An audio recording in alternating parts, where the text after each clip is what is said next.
My name is Yelan Turner. I'm the Director of School Communications here at PALCS. I'm sitting with some of my friends, Judah and Sam, and this is Winging It.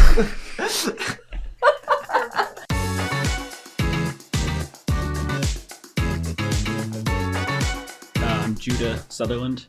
I don't know if we're getting middle names in there, but it's Ryle. I'm in 12th grade, so I'm a senior, and I've been there. I joined in 8th grade. Okay, I'm Sam. Samuel Christopher Good, for anyone who was wondering. I'm also a senior, and I joined USP and PALCS in 7th grade.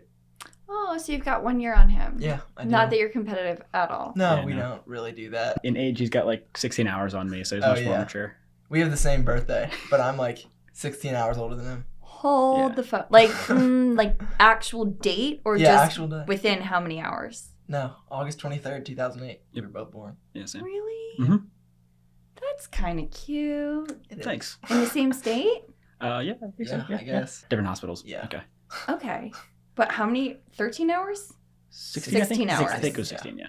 So it's Who was born first? I was. Yeah. Yeah. So I'm really just, old compared to him. You can't catch up. Well, that's the only reason he's so much taller than me, He's actually. a spring chicken compared to me. So he's got the fresh legs, but you've got all the seniority. Yes, yeah, correct. So maybe 16 hours will be as tall as me, but I don't know. Maybe. Here's to hoping. Yeah, definitely. How tall are you each? I'm 5'6" 3/4", I think, is what the doctor said last time. I'm 5'10". Okay. All right. So does that matter on a bicycle? We have different size bikes because of that, but I don't think it mattered much in power transfer. No, honestly. I don't think it did. Really. The bike kind of becomes a great equalizer of that because you can transfer the same size. You don't have to pedal more? I don't think so. No. Because if you were running next to each other, you definitely would have a different length of stride. Yeah. So he'd probably be running more. Yeah. It'd be higher cadence, but I think. Okay. I mean, I run a lot, and I don't think height really plays a role in speed. Okay. I think what happens with bikes though that makes it not as big of a deal is that, since we have different brand bikes, I have different gearing than him. Like, you can vary that so much that there's already going to be a big delta between what each person is doing. I don't think the height was going to be the biggest factor in that. All right, back up. We're talking about biking because you did the pond crossing trip. What is that? We did. Okay, so what it was we started at Judah's house in Glenmore. Yeah. Pennsylvania. It's Pennsylvania. For sure, Pennsylvania. Yeah. Well, we have to live in close to Marsh Creek. Go here. Yeah, great point. Yeah, great. So then over 7 days, we went on our bikes to London, Canada. Were they electric bikes? No. No. Pedal bicycles. Okay, great. Just mechanical bike. So you did all the work. Yes. It's about 100 miles west of the border. And then we took a break one day, and then we biked back in another 7 days. We had a solid 200 miles of biking in Canada, actually there. Okay. Yeah, it was probably closer to 250. Because it's almost 400 to get to the border of Canada. Yeah. Then we did 115 more going into Canada to London, Ontario, because we like the idea of we biked to London because there's an ocean in between those two places. So we're we biked to London, but not real London. But no. Not England. Just London. weird Canada, London. Right. Correct. All right. Do you think it takes shorter or longer to go through customs when you're on a bike? So with our situation, we wouldn't know because since You did it illegally. Yeah. We did. Yep, we hopped. Snuck through the trees. Mm-hmm. I was thinking more like Niagara Falls. We did. I don't know, can you go behind the falls? We just took a boat right across. Right? Paddle. Yeah. Quick paddle. Yeah, no, so we did use the Niagara Falls crossing, and there were people on foot, so it seems like it's definitely doable. But the thing is, since we were both 16 when we did this, we can't cross the border without an adult being there to sign off on it. And so my dad was there, so we just threw our bikes in the back of his truck and drove over. And then once you cross the border, hop back on the bikes. Did you eliminate that amount of distance from your entire trip, or did you cheat and just clock it? It was about 2 miles, I think. Okay. Total. Just for the record, just want to be clear. Yeah. So our total that we tallied up, I don't think includes those 2 miles. I don't know. 1,036. Honestly, we can shave off a lot of miles and still be above 1,000, so I'm happy with it. Okay. Yeah. All right. So you cross the border, you get there, you go to London because you think that sounds cool, and then you took a day off to chill, eat food, real food, as opposed to protein bars, etc. What did you do? Tell me. For breakfast that day, we went to some coffee shop, and I had, honestly, a life-changing bacon, egg, and cheese sandwich there. It was probably the best breakfast What made I've it ever had. life-changing? They had some sauce on it that was just amazing. Okay. So that's what we did first. Then we were planning to go see some, like, military barracks museums and stuff, but it was a Tuesday, and for whatever reason, everything was closed. Mm-hmm. So then we just went back to the campsite and just chilled for the rest of the day. You camped? Okay, so here's To what a we degree. did. No, we didn't camp really. Judah's dad brought his truck and camper along. He was our chase vehicle, kind of. Mm-hmm. He went ahead of us every day and went to the campsites we were staying at and set up his camper. You know, since he's like taking everything back down and setting back up, it takes a lot of time throughout the day because usually you're setting up for a couple days, so it's kind of a big setup process. And then he would grab groceries and stuff too. For us. And I think that night we had some poutine just to be like, we we're in did. Canada. Okay. So we did get poutine. Yeah. Like legit poutine. I was watching Top Chef Canada. I think it's season 22. Okay. Big Top Chef nerd. And they do a whole poutine challenge. Do you feel like it was standard edition poutine? It what was makes definitely. a It poutine had. poutine? Okay, well, poutine, for everybody who doesn't know, is French fries with gravy and cheese curds on it. Yep. Which is kind of weird, but it's pretty good. Yeah. Just pretty good. You had I a liked it a lot. life-changing BLT, but the poutine was like The pretty poutine was good, but it wasn't like. It wasn't.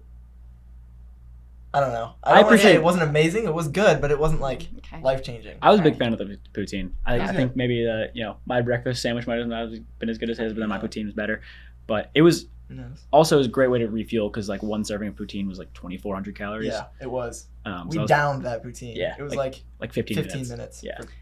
for Okay, 2,400 so calories. back up. How many miles were you clocking per day ish? Average of 75-ish was our 75 a day. average For of 7 days Yeah. ish. Yep. Yeah. Then 1 day break and then do the same thing again. I forgot that you had to go back. Yeah, we Yeah. did. And is that part of the challenge? It was kind of part of the challenge we set for ourselves because Yeah. our initial idea was that we would do it unsupported, so Mhm. without a chase vehicle, and in that case we would have to bike back because there would be nobody to take us home.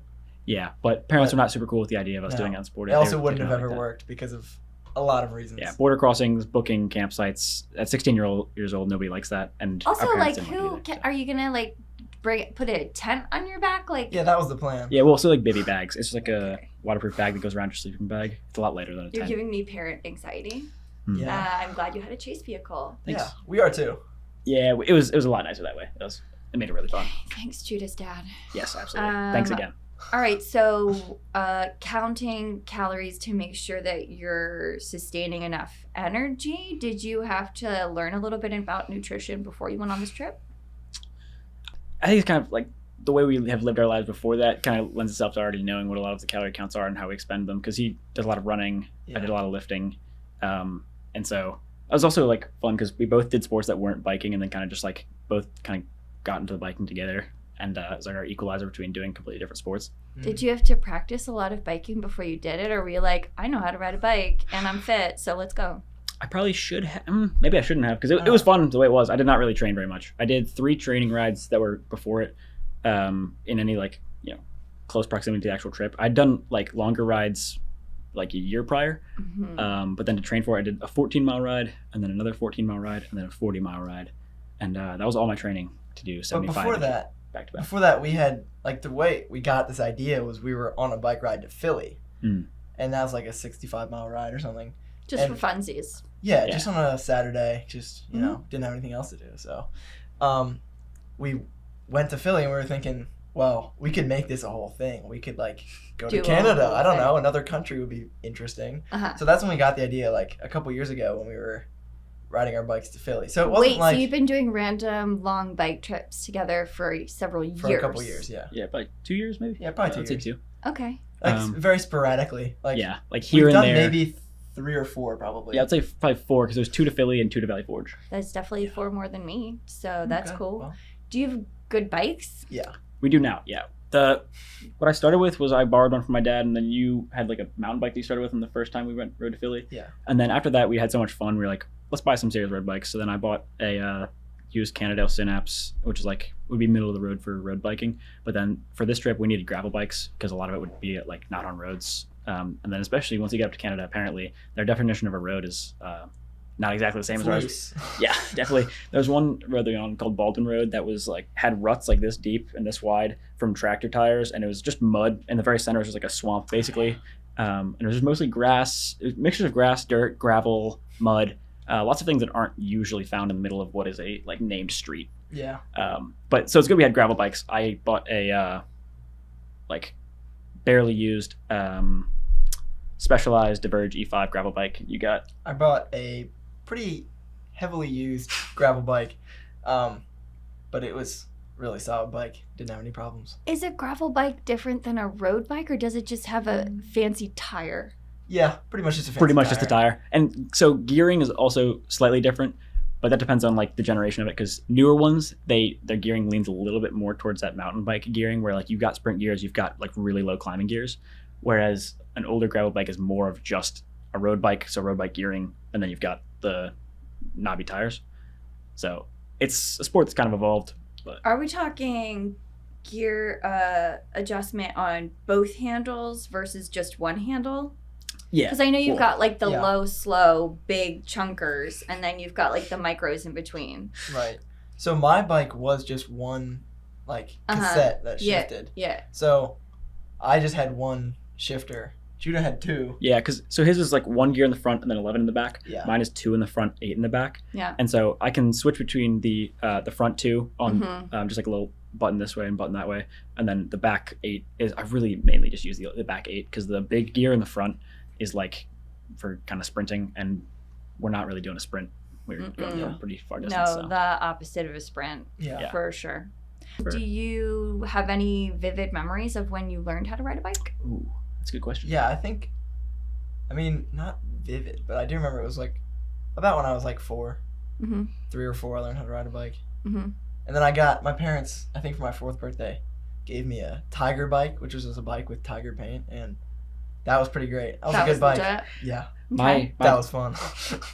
My Tiger bike moment, if you will, is when I got my first bike that I really cherished, which was a Lightning McQueen bike.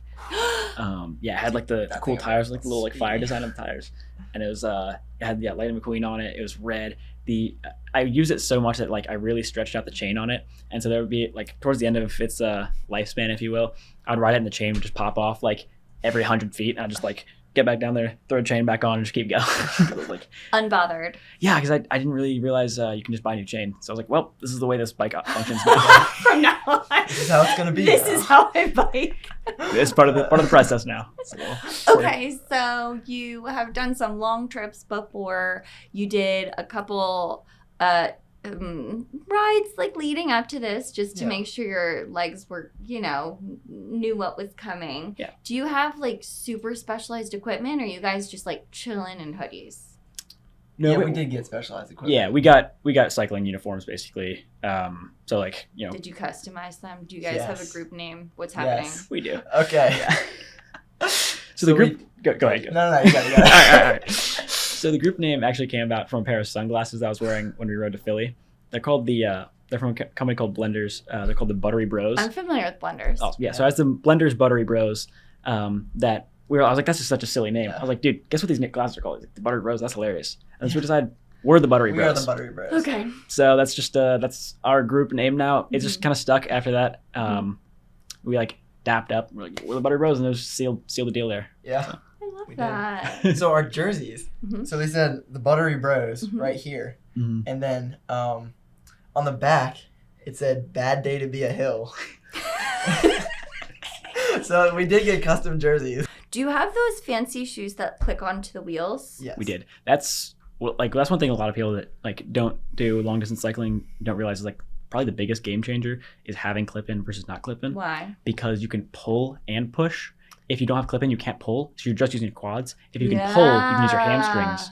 And so if you have the same task being done by 2 muscles instead of 1, it gets way less blown up. The first ride I did to Philly, I had flat pedals, and so I couldn't pull. And so my quads were on fire. My hamstrings were fine.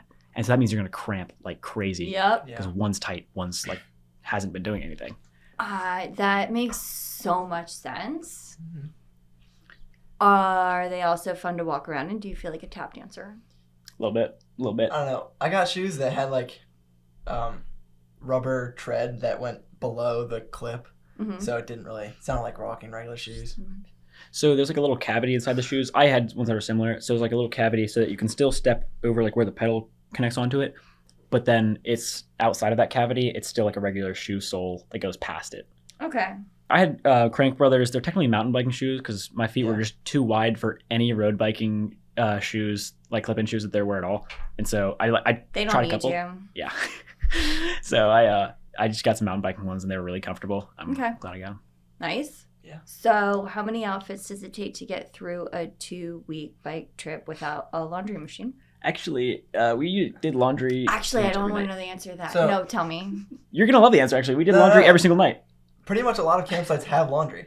Yeah. Okay. So we just did laundry every night. Just lots of quarters. That's Yeah, preferable. a lot of quarters. I'm Or glad some you loonies said and that. toonies I was in almost Canada. very sad that Yeah, no. I was going to hear an answer to that. We weren't stinking up the What are streets or loonies and anything. toonies? They're Canadian $1 and $2 coins. No way. Yeah, that's So what they call them. That's what you use to pay for laundry in Canada. Yeah. Our waitress, when we got the poutine, we were like, can we split these into some Canadian money? She's like, do you want loonies or toonies? We're like, dude, Tom's or Jerry's? I don't know. Like, what? Yeah. And so she was like, no, like $1, $2. We're like, oh, I guess just a mixture. So the rest of the trip, I can't imagine. Are you wearing like the special spandex with the pads and Yeah. everything? Yeah, it's a little embarrassing, but yeah, we were It because is. they're way more comfortable. Like you need a lot of cushioning. It's for in between sure. seats. It's a necessary evil of cycling, I think. But what I'm thinking about right now is the pocket. Do they have a lot of pockets? Where are we putting the Cliff Bars? You've got 3 Backpack? pockets in. We learned from Those our early shirts ones. have pockets. They I do have forgot pockets. about Yeah, they have a that. few. And then also, I had a little thing, I had frame bags and stuff, so I just put them in the bags that were on my bike, and I could reach some of the bags, so I just put them in those bags I could reach. Yeah, we had lots of bags on our bike. They were pretty loaded down.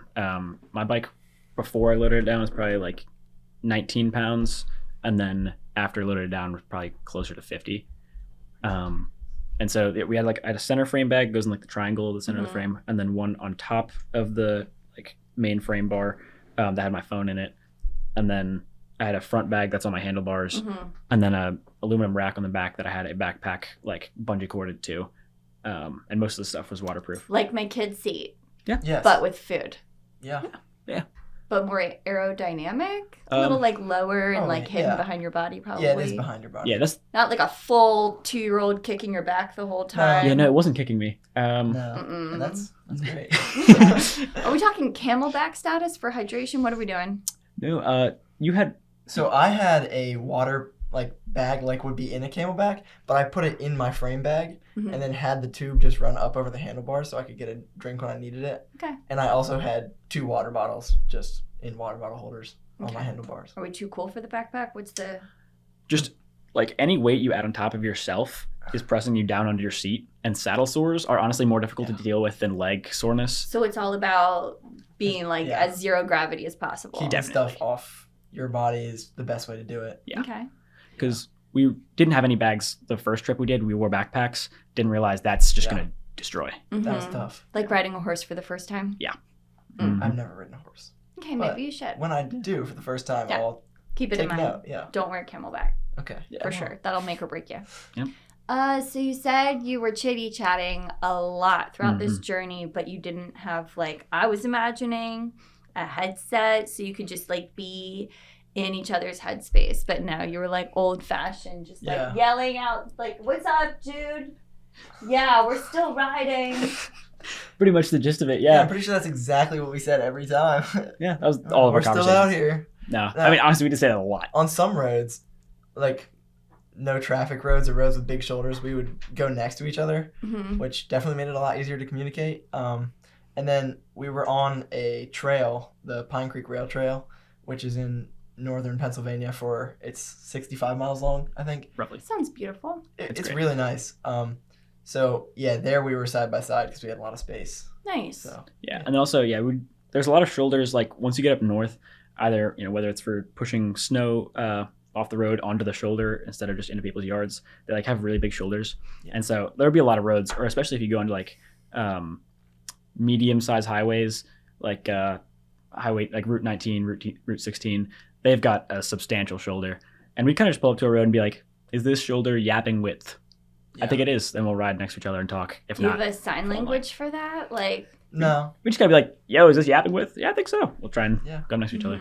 Okay. So you didn't develop any like special sign language? No, actually not at all. Yeah, that is surprising. Than, like left and right. Yeah. Yeah, definitely. When you're indicating which way you're turning, we do this. Yeah. And like add some spice to it sometimes. Like, yeah. Ooh, but, getting fancy. Oh, yeah. Those are some dance moves, basically. Yeah, we're having a good time. We're busting a move. Okay, so how does this translate back to school? You do something called the Automotive Club?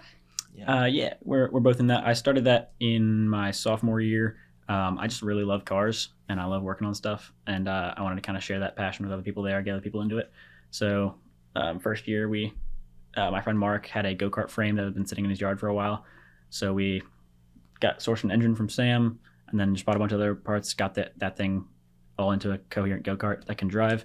And then the next year, which was last year, I bought a go-kart that's kind of neglected, but still more like actually a go-kart, not just a frame and like bits and bobs. And then once we got that to run and drive well, I built a nitrous kit for it. And then so we would do just kind of like drag racing cars would, go in a straight line, hit the nitrous, speed up. Is nitrous real? I thought that was just like a fun word that they used in Fast and Furious. Yeah, no, actually, it's a real thing. Real. It's work. N2O was the chemical. And you can use it in a go-kart? Yeah. I built the kit actually from you can buy on Amazon. You can buy homemade whipped cream like making canisters, and they use actually N2O, which is just nitrous, but it has to be 100% pure, so it's not contaminating food with any other gases. And so it's actually purer than automotive nitrous, but it's the same chemical compound. And you just put the little capsules in there and fill up the tank. Don't put anything to make whipped cream, just the nitrous. And then you press the lever. I hooked up a plastic tube to that runs back right into the airbox right into the carb, and just shoots the nitrous right through the carburetor into the engine. And then it revs higher, makes more power. And we added like 10 to 15 miles per hour to the top speed. My main question is, have you ever pranked someone and just exchanged it for an actual can of whipped cream? I haven't done that yet. No. Maybe we should do that. Yeah, I don't know how I feel about shooting whipped cream into the engine, but maybe we should try it. Goes into the engine, not behind the car. No, it goes right into the engine. The only thing I know about go-karts is from Little Rascals. Or like maybe a commercial for Humera where they build a cardboard boat and then somehow they're all of a sudden in a lake and it works and they're paddling and I'm like, that's cardboard. What are you doing? Yeah. Next adventure, we build cardboard boats and we go source to the real London. Oh, to the real? Yeah, that's a good idea. I like cardboard boat. Please don't do that. That sounds fun, but like not at all. Like, okay. No. I appreciate the feedback on that. We'll kind of iron out that out. We'll try to adjust. Workshop it. Yeah. It's maybe a real boat. Okay, so you said, though, the first iteration of this go-kart, you were like, we sourced an engine from Sam, who just has a bunch of go-kart engines hanging out. I do. My dad builds motorcycles. Like, we have a lot of motorcycles. We have a lot of engine stuff. We just had a power washer sitting around that had an engine that worked. Just casually. So we just stole the engine off the power washer and put now it in the your go-kart. deck is very dirty and your mom is very upset. Yeah. We do have another power washer, though, so it's okay. Okay. All right. Then backup. Yeah, it was the backup. Then I'm fine with that. So what do you do at meetings? You actually build, or is it like on paper at the meetings and then you go home and get like all mad scientist, or are you actually building things together? We were getting mad scientist in the parking lot at school. Yeah, we stored the go-kart there. It's fine. We were supervised. Yes. Right. Yeah, we were supervised by a trusted adult. Great. And often just Mr. Stiles, our principal, was there to oversee it. Especially if we drove it, he would be there to watch over the situation. And yeah, so we'd kind of like, all right, everybody, let's look over this, try and get to work. And then when it doesn't work, figure out what's not working. And then I'll buy the part, we'll bring it in, we'll install it together. We installed a new carburetor, new spark plug, just a few like things here and there, new front wheels, installed a new brake drum because the brake pad that was previously on there was just gone. So it was just metal and metal. This year, the project is a 2007 Ford Mustang. That is, it's at my house. I think we're gonna try and get it to school on Friday. Sounds like a real car. We have an actual automotive. Automotive club. Yeah, so it's now we have an automobile to work on. It's legit. Do you feel like this is your in school? This is your way to get interested in what you're doing? Or is this just a casual hobby because you guys are in it for completely different reasons? I think it's just, I don't know, I just love working on my car. It's like fun to be able to do that at school. I like, there was nobody else at school that was like as, just like in love with cars as I am. So like maybe if I have a club where we all kind of, get into cars, start working on them ourselves, we'll kind of start enjoying it enough to all like be really into it. You're making your own friends. Yeah, manufactured friends. I really like that. Thanks. Be the change you want to see in the world, Okay, Sam, what about you? Were you like... I manufactured what? So, I mean, I'm in automotive club because I like working on engines, not necessarily like love cars as much as Judah, but also nobody loves cars as much as Judah. Fair. So, I'm there for kind of like the mechanical side of stuff. And when you have a car that hasn't run in 6 years, there's a lot of stuff probably wrong with it that we don't know about yet. Yeah. So, I'm just here to I like working on stuff, problem solving, figuring out what's wrong. You're both seniors. Have you started applying to college? You start. Yeah, I actually applied to a college yesterday. It was the first one. Congrats. Yeah, I want to go for mechanical engineering or civil engineering. Cool. Also, random story. I was in a parking lot the other day. Yeah. We were leaving from a cross-country meet because I run cross-country, so we were leaving. Everybody was leaving at the same time, and the parking lot was just like gridlock. So I need to be a civil engineer to make sure that stuff like this doesn't happen. Do you ever catch yourself looking at it when you're in that situation, being like, all right, not only is this stupid, but I'm pretty sure if we just... And you're like thinking about it? Yeah, kind of. Like, I'm not really necessarily critiquing people's designs because I don't know enough about it yet to understand why they made the decisions they did. But, I mean, I would like to get to a place where I can design better parking situations and better, functioning things for people to use. I like that. Do you feel like bike lanes more or less have some space in that? Yeah, maybe. I know this is probably a controversial thing, but I think bike lanes aren't that helpful usually. Okay. Because I think a shoulder would work better because bike lanes, the bikers feel more safe in them when in reality they don't really do much for the bikers. Like at intersections, bike lanes are super dangerous because people are turning right, especially in America. And that's crossing You can make a right turn on red. And the bike lane, they see, I don't know, no cars coming this way, they go, someone turns right on red, they get hit. I think it kind of makes a false sense of security in a way. Okay. And they're I don't really want to say not as helpful as just having some space there for them to use. But I think it definitely creates a new category of problems. What about when you have a shoulder that is primarily used for parking? Yeah, then it gets Then we just gotta kind of hop the road, I guess. I mean, in towns and stuff. Yeah. I think drivers should just go behind the bikes. We all have to use the roads. You're in a town. Yeah. What's the difference between going 20 and 17 of the bikers going? Does it really matter? Just wait a little bit. You're not going to get there much faster.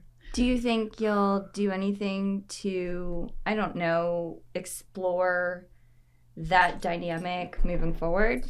I mean, yeah, definitely. That's something I would like to kind of study and see. Because I run on the streets a lot too, so how pedestrians interact with cars. Yeah. Could we make running trails, biking trails, stuff like that, so that people can use them and be off the roads. What do you do in a highway situation? Do you avoid them? On your bike trip?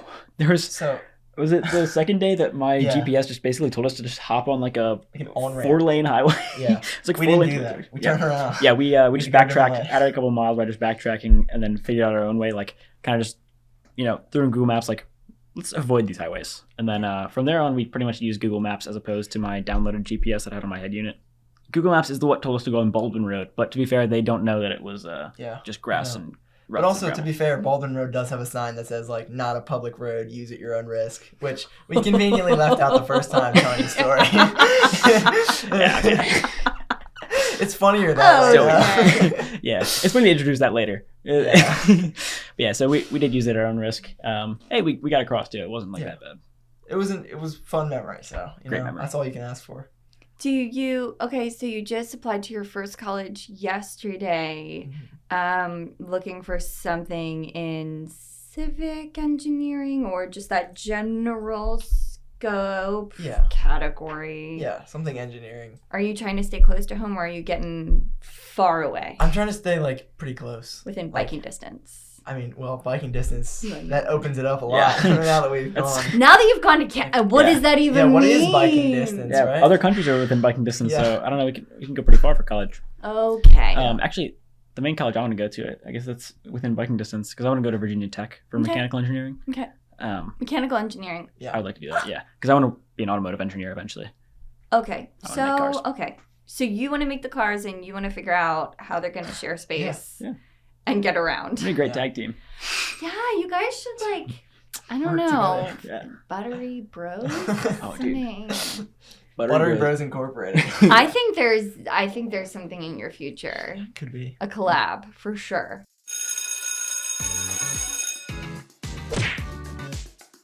Summer or winter? We're starting easy. Softball. Probably summer. I'm gonna go summer too. You don't have school. Summer as well. I mean, we did the trip in summer. So. Yeah, we did the trip in summer. Okay. Paper books or ebooks? Paper. I prefer paper books. I like to, I like to turn the pages. I like to smell the book. I like to, read the words. The book. All right. It's inevitable, okay? What do you get out of that? He's a secret book sniffer. Yeah. Oh, just revealed that. I don't. When I was growing up, the Harry Potter books always just smelled so good. I don't know why. Oh my god. Like they had their own smell. Yeah, that's the only reason I say that. It's not like I'm like sniffing books. It's just those I remember. Like if I was reading those electronically, I wouldn't have had the same experience. Ice cream in a cone or in a cup? I feel like I err on the side of cup usually. Okay. It's just because you take a while. No, I definitely don't take as long as Judah. Judah, dude, takes forever. Are you a slow eater? Yeah, I'm slow a lot of things. Everything. Yeah. Okay. Not to hate or anything. No, I am. Every morning of the trip, I would have to wait for him for at least half hour to get ready. Yeah. Oh, but you He's can slow at waking up. You can get up and be like, okay, we're Oh yeah, I can get up and go. Yeah, me too. Like that. Mm-hmm. Yeah. Yeah, I feel that. Yeah. I don't want to say I'm wired different though, because I want to get into the zone that he's in, and so I don't want to say anything that's like I'm just built a different way. Like I want to say I can change. I think I want to work on it. I've been this way my whole life. Even when I was 6 years old, I would get up early and I would do stuff in the morning. I'm just a morning person. I just get up fast. Do you feel like you're a nighttime person? Yeah, I stay up so late most just the whole nights. night. Yeah, he's nocturnal almost. Yeah, pretty much. I really like staying up late at night. Is cake better than pie? I prefer pie. It depends. I don't know. I think cake is better. All right. Well. Yeah. I don't think that's going to be friendship ruining, to be honest. You just both. You're just going to go to a diner and make sure they have both. Yeah. Okay. We can both settle for the other. I mean, we're very. I think ice cream is better than cake or pie, generally, in my opinion. So I'd probably agree, to be honest. I just prefer that. Is cereal soup? Oh, that's actually. I haven't heard that question before. I'm gonna you haven't heard it at all? I don't think so. I don't know. I don't know if I'd call it soup. I mean, it's. I want to just leave it in its own category. I feel like that's just where it's been sitting. I feel like it's okay there. Well, it's kind of the same question as is a hot dog a sandwich? Is it? Are we talking about the hot dog with the bun, or are we just talking about the hot dog? Because are we talking about the cereal with the milk, or just the cereal? We are. It's a taco. You're supposed to leave it connected. If you break it, it's not a hot dog anymore. It's a sandwich. I don't think it's a sandwich because the bun's connected. Is it a taco? It's a taco. It's a fluffy taco. No, I feel like it's both the cereal and the hot dog. I'm just saying, they've been the same category. These things were fine sitting as they are what they are. Okay. All right. Are superheroes cooler than wizards? Yes. 100%. Yeah. Some superheroes are wizards, right? I don't know. Maybe not. Yeah. Doctor Strange, isn't he a wizard? Yeah, I feel like that's where I was going with that. I feel like Doctor Strange is technically a wizard. So maybe if you wanted to cop out, you could say he is just, both, so he's really cool. But no, I'd say superheroes are cooler. Yeah, I think so. I think just the way people think about superheroes is cooler than the way people think about wizards. Yeah, wizards can wizards be is good long or beard bad. in a cave with In a cave? I don't know anything about wizards. Well, no, or I would say so. That's the way I think about it. I feel like superheroes, they're they have to be a hero to be a superhero, whereas a wizard can be evil or good, and it's not cool to be evil. Nuh-uh. Can't you be a bad superhero? It's just called a villain. Yeah, it's just called a villain. If you got hero in the name, then you got to be You're a a hero. hero. Like you lose superhero Are you just status a if you villain or are you super villain if you have special powers and you're Super villain, bad? right? Yeah, I believe it's if you have powers, super I villain. mean, you have anyone could powers. be a villain, but not anyone could be a supervillain. Is Yeah. the costume The difference required? is presentation. Yeah. I was going to say, is the costume required to To be super anything? Superhero, super villain. Yeah, I don't know. probably. I mean, the classic like Megamind taught us the super villain. The difference is presentation. So they gotta have a costume, right? Yeah, I think you do have to have a costume. Could Because like anyone could be a villain, but not anyone could be a Yeah. supervillain. So it's like you gotta have something that sets you apart. Mhm. And a costume's a pretty surefire way to set you apart. Definitely. Okay. All right, but like, what if you're like undercover super? I feel like that doesn't really work out very well. Then You you're still just have a to like spy. bust out and have an option. Yeah, you have to like for you to do anything, you have to have your like. They all have superhero their normie costume on. clothes because They they do, don't live in their But they super don't clothes. do anything in their normie clothes. Right. Yeah. You Like- just listen to the news radio. You're just a spy then.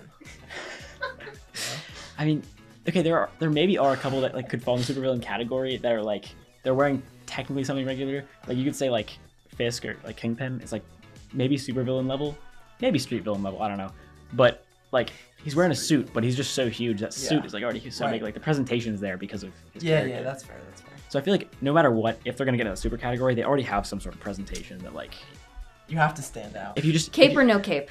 cape or Nick. Oh, I Like no, Edna Mode said. no capes. No capes. No capes. Yeah. You You don't get sucked into the wind turbine. Yeah, Yeah. Okay. Yeah, I don't remember Our- that, but Our superhero and supervillain education is Megamind and the Incredibles. yeah. I mean, me too. That's all what you it's need for. though. That's why it's there Like, to teach once- you these things. It's like No capes. yeah. I was gonna ask if you could have one of the superpowers from The Incredibles, which would you have? But I already know the obvious answer. Frozone. Oh, that's genius. That's not even what I was thinking. That is but the obvious okay, answer. I mean, he's the coolest for Frozone is sure. awesome. I love Frozone. Yeah. What's your answer? I mean, probably just be Mr. Incredible. No, that is awesome. That is Yeah, awesome. that's But, cool. I don't know. Frozone's so cool, man. Okay. the Frozen is obvious cool. Other than answer Frozen, though. He's was chill. What was the obvious? Baby Jack Jack. Okay, that's. I don't think so. I just I don't. think. You see him attack a raccoon with like 10 Okay. different superpowers? Yeah. Just he doesn't carry himself the way Mr. Incredible does. Sure, yeah. I feel like part of the superpower is the okay. decorum of the character. Exactly. If you have the superpower, do you have to become the age and size of that super character? No, Because if no. so, then I wouldn't mind being Frozone. He's awesome. He's chill.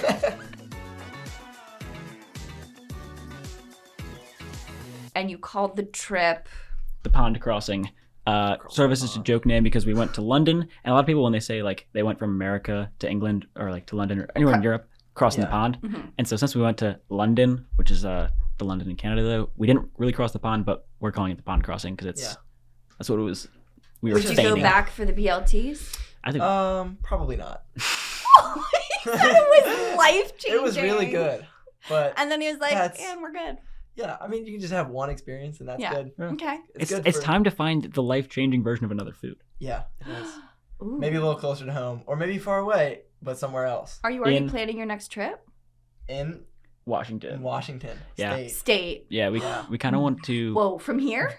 No, not biking. No. Not Not, biking. We're gonna not drive. biking. Oh. In a car. Okay. Because we like cars. Yeah, we we like like, I like cars. Oh, okay. So in the broken car? You're going to go in the broken car? Hopefully it won't be broken by then. the objective is to make it slightly less broken. But it probably will be broken at some point. It will break. It's Just like your McQueen bike.